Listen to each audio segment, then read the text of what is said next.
Hola curiosos de la historia, bienvenidos de nuevo a mi canal. En toda esta sección de la época victoriana no podía faltar los misterios y créanme que en lo que he leído hay muchos, pues fue casi un siglo de esta época. Pero hubo algo o alguien que me causó curiosidad. Todos hemos visto en Navidad o al menos una vez en la vida el cuento de Navidad, que trata de la reivindicación de un hombre mayor a base del temor de haber visto tres fantasmas que le hacían recordar su pasado, presente y futuro. Pues este espeluznante cuento fue creado por un rockstar de la época victoriana y ese fue Charles Dickens, y nos vamos a centrar en su historia y su misteriosa pasión por los fantasmas.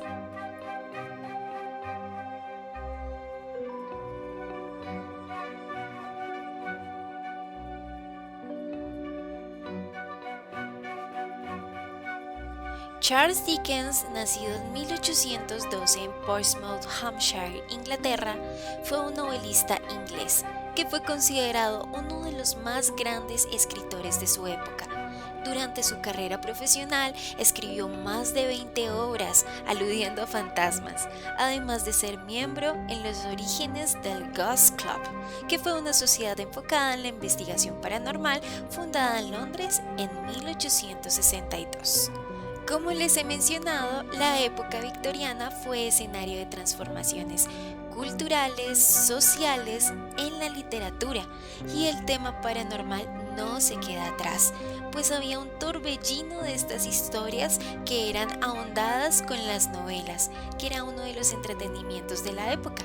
En esta escena de curiosidad por lo paranormal se encuentra nuestro escritor Charles Dickens, quien en estos años había escrito ya novelas con temas paranormales como Los papeles póstumos del Club Pickwick, Casa desolada, Nicholas Nickleby, El guardavía, Para leer al anochecer, La novia del ahorcado y Un cuento de Navidad.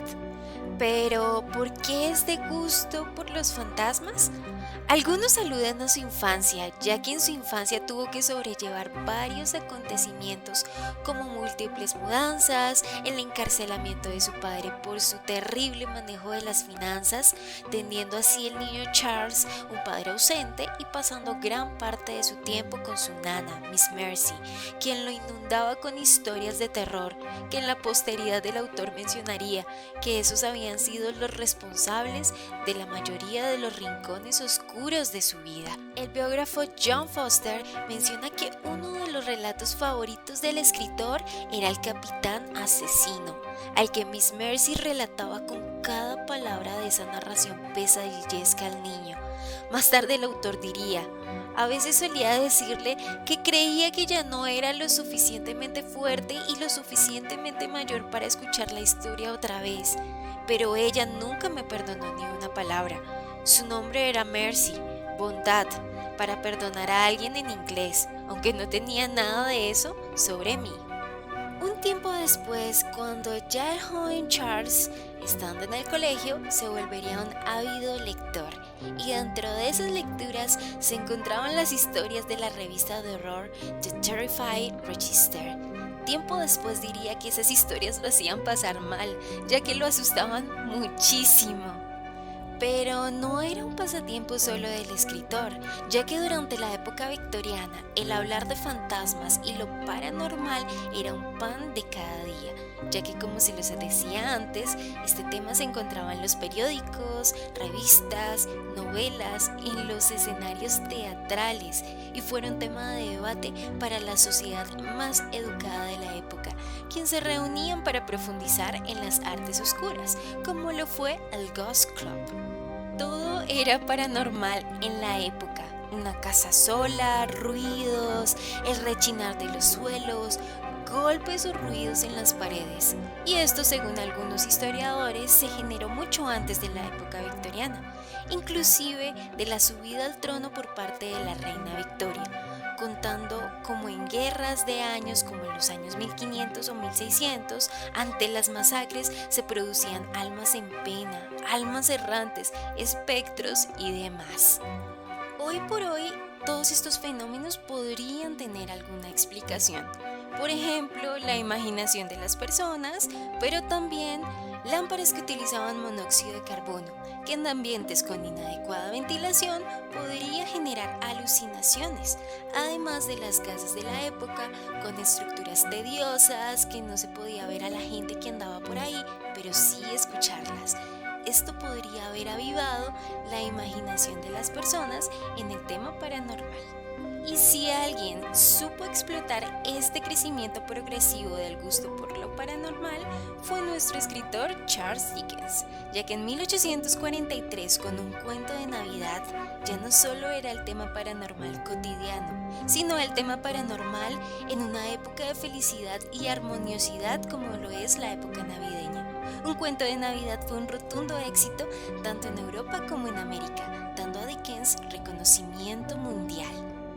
Y fue tal la obsesión de la época por lo paranormal que los relatos en la imprenta se extrapolaron a las fotografías. ¿Cuándo anhelaba la gente poder encontrarse con un espíritu, un fantasma en sus fotografías? Nada mejor que tener una prueba de lo desconocido y espiritual.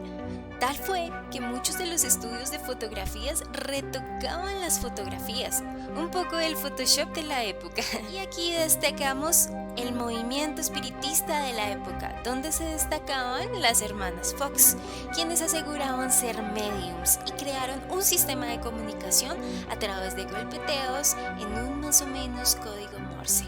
La fama de las hermanas atravesó los mares y fueron muy polémicas para la época. Dickens fue un acérrimo opositor de las hermanas, ya que el escritor mencionaba que ellas no tenían poder y que no podían averiguar absolutamente nada. Esa crítica la realizó en el The Ghost of the Cook Lane Ghost. Y como les mencionaba antes, los eruditos de la época se juntaban para debatir acerca de estos temas en clubes como The Ghost Club, donde nuestro escritor pertenecía, por supuesto. Era tal su obsesión por el espiritismo que, según el biógrafo de Dickens, si no hubiera sido por su sentido común, habría caído en la locura. El escritor asistía a múltiples sesiones de espiritismo.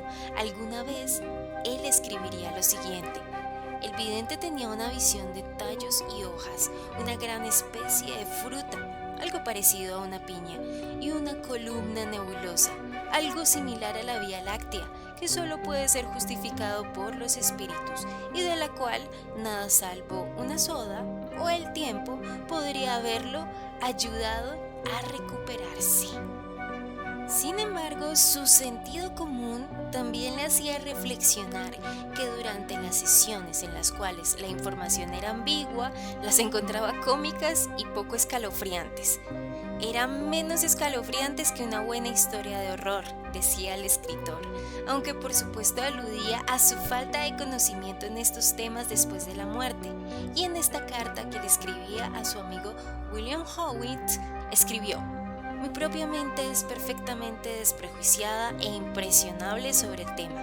No pretendo en lo más mínimo que tales cosas no lo sean, pero todavía no me han encontrado con ninguna historia de fantasmas que me haya sido demostrada o que no tenga la peculiaridad notable en ella de que la alteración de alguna leve circunstancia le pondría dentro del rango de las probabilidades naturales comunes. En sus últimos años, el escritor crearía Four Ghost Stories. En una de sus historias era de una mujer que acudió a un pintor pidiéndole que si podría recordar su rostro para recrearlo meses más tarde. El pintor respondería afirmativamente. Sin embargo, le pediría mayores encuentros para que el retrato quedase mejor. Ella diría que no, al fin y al cabo ya se encontraba muerta, y el retrato era necesario para consolar a su padre. Esta historia, además de generar miedo, fue acusada de plagio por uno de sus contemporáneos, Thomas Heafy, quien acusaba a Dickens de jactarse de su popularidad para plagiar historias de escritores más pequeños. Heafy publicaría su historia, pero esta pasaría desapercibida ante el público. Dickens falleció el 9 de junio de 1870. Centros espiritistas le rindieron homenaje y algunos afirmaron poder comunicarse con él. Sin duda, un escritor que incidió no solo en la literatura de su época, sino en ella y el género del terror, metafóricamente y literalmente. Curioso de la historia, te agradezco si llegaste hasta aquí. Recuerda que puedes ayudar a este canal dando like, compartiendo y dejando tu comentario. Muchas gracias.